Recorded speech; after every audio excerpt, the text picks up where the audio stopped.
Gauteng Education has welcomed a decision to fire a school principal for allegedly misappropriating funds. The Education Labour Relations Council dismissed the principal of Kwanele Primary School for misusing vouchers provided to procure learning and teaching support materials. Joining us is Steve Mabona, the Gauteng Department of Education spokesperson. Steve, thank you so much for joining us on Daytime Update. I guess before we even get into what happened with this principal, just remind us about this LTSM and why it was initiated in the first place. Learner material and teaching support material was introduced to make sure that we support schools in terms of your curriculum delivery. We have a catalog where we'll have books, any material that will then be utilized, which we will supply in our schools. But in this instance of vouchers, there are those that you would not have in our catalog. We will then support the schools by making sure that we give them the vouchers, which are redeemable in any outlet that would have been agreed upon to say we'll come and purchase what the department would not be in a position to provide. So there's many of things that will then utilize the vouchers to support schools. I mean, this former principal, Catherine Nyerende, we know that she utilized it to buy clothes, groceries, camping chairs, and even KFC. How does that work? Look, we just want to discourage anyone that will want to do that and think that they will not be caught. Because a voucher might be issued, but we will need a requisition. A requisition which will say, these are the items that I'm going to procure. And there are items that you're not going to be in a position to procure utilizing that voucher. Because after that, we will need, we'll reconcile.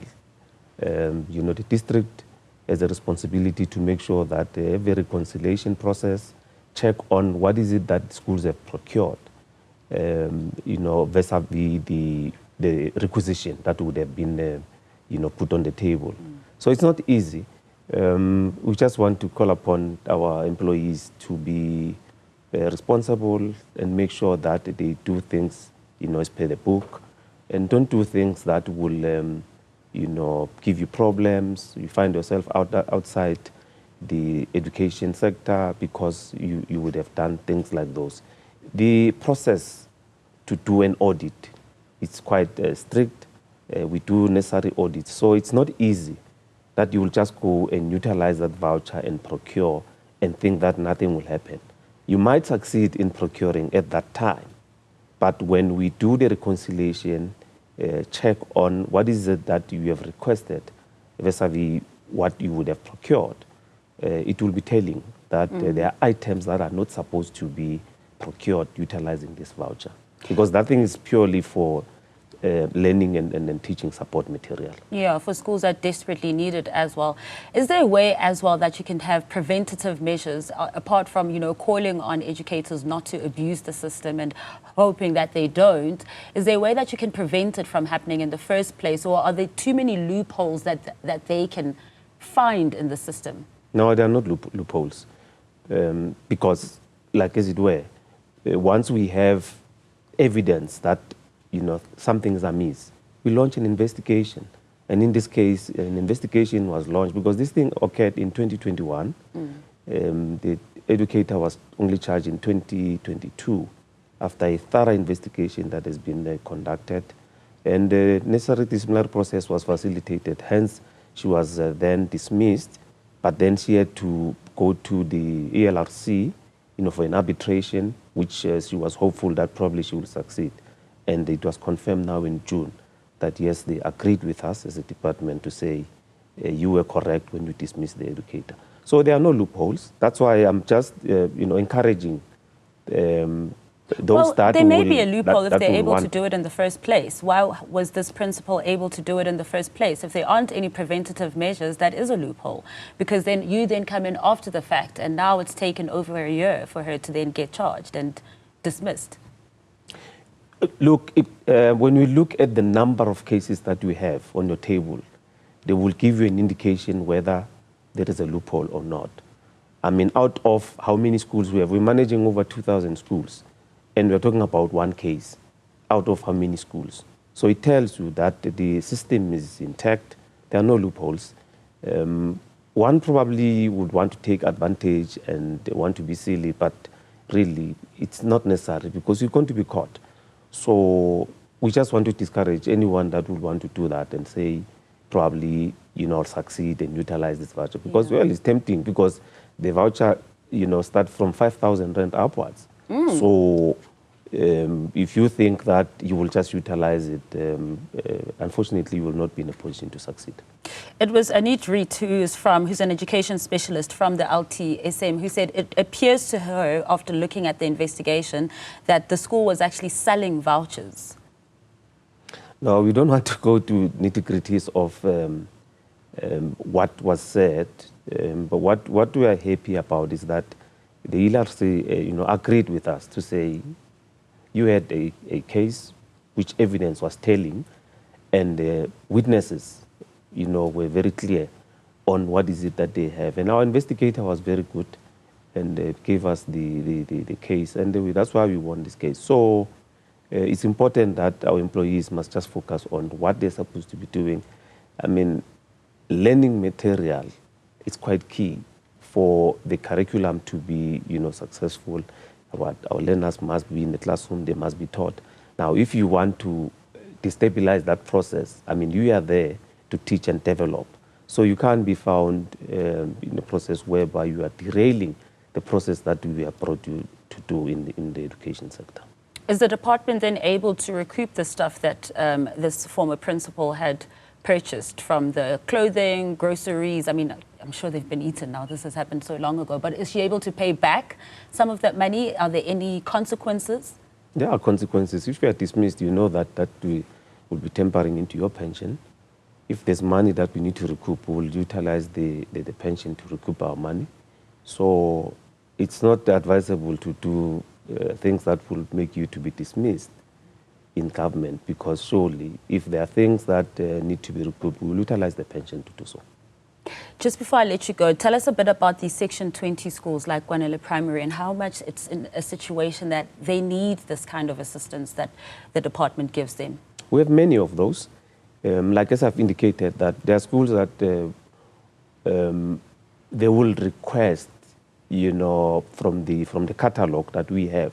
But if there's in our catalogue we don't have items that they will need, they will then utilize the vouchers. That's why we introduced the vouchers, because it was delaying the process.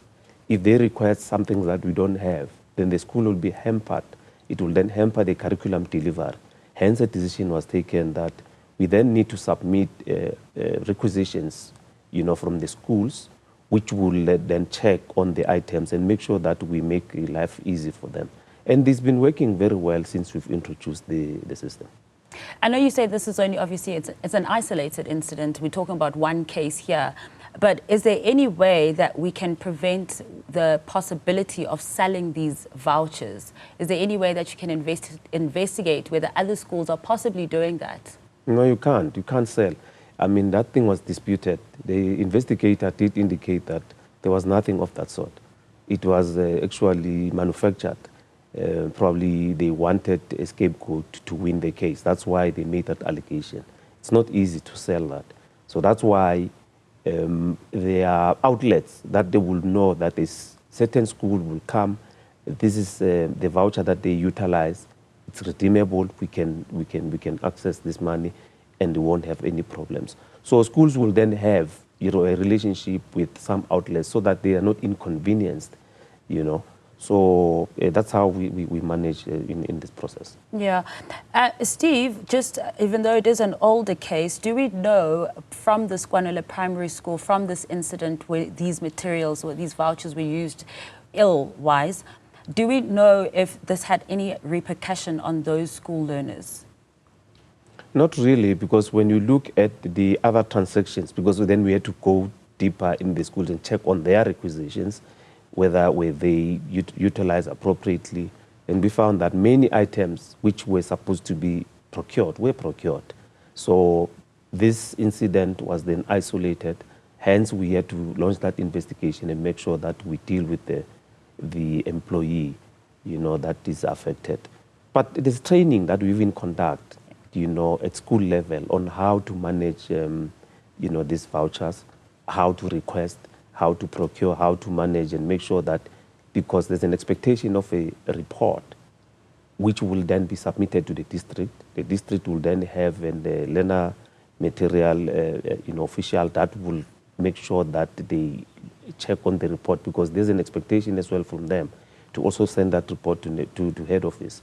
So it's a process that is tight, and it cannot be compromised, really.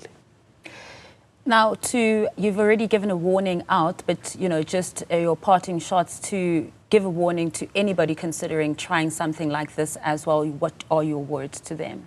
No, like as we are saying, this process was introduced to assist, to alleviate, pressure from schools when they don't actually receive, an item that they would have wanted to procure from our catalog, and make life easy for them. So we cannot tolerate any official that will then ruin this process, make us to go back and even rethink to say, are we continuing with this process? Because then it will be frustrating other schools. And the curriculum delivery is key. That's what we are here for as Department of Education. So it cannot be compromised.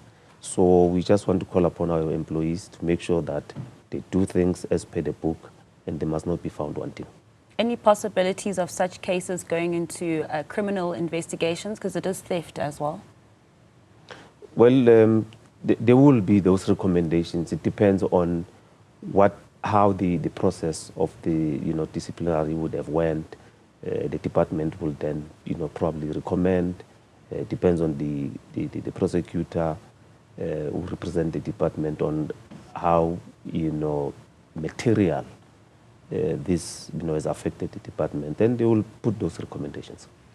Steve Mabona, thank you so much for your time and joining us this afternoon on Daytime Update. That is the Gauteng Education spokesperson, Steve Mabona, live in studio.